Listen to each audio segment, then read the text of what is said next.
강원FC가 프로축구 참여 5년 만에 2부 리그로 강등됐습니다. 도내 문화방송은 오늘부터 3차례에 걸쳐 강원FC의 위기를 진단하고 대안을 모색하는 시간을 마련했습니다.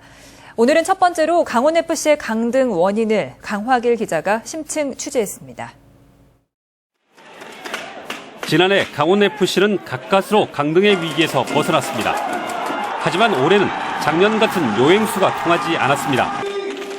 프로축구계는 강원FC에 올 것이 왔다며 강등의 원인을 크게 두 가지로 꼽고 있습니다. 창단 이후 이어져온 재정 위기가 첫손에 꼽힙니다.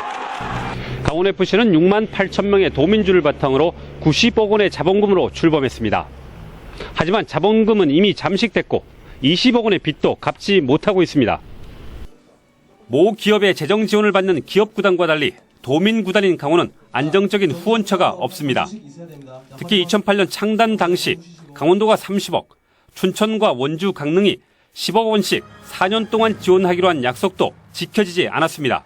각 지자체에서 했다 그러면 30억씩 들어오는 거지. 근데 그거는 협약서에 정확하게 명시되어 있는 게 아니고 지원할 수 있다 이렇게만 돼 있었으니까.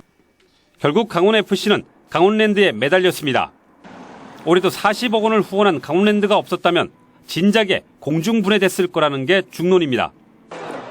그런데 2부 리그에서 뛰어야 하는 내년에도 올해만큼의 후원을 받을 수 있을지 장담할 수 없는 위기 상황입니다.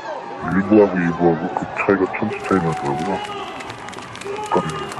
그래서 지원 규모나 지원 여부는 재검토를 하고 있다. 합리적이지 못한 구단 운영도 문제입니다. 그동안 강원FC는 4명의 사장과 4명의 감독을 교체했습니다. 구단주인 도지사와 사장이 갈등을 겪었고 성적 부진으로 사령탑이 툭하면 교체됐습니다. 독립적이지 못하고 비효율적인 운영으로 팀 균열은 계속됐습니다.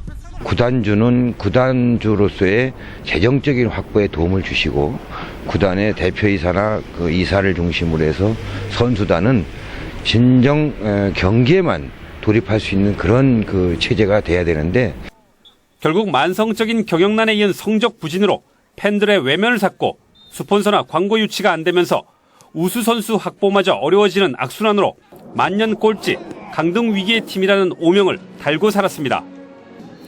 이제 문제는 2부 리그에서 새로 시작하는 내년입니다. 다행히 강원도가 내년에는 올해보다 10억 원이 많은 30억 원을 지원하기로 했습니다.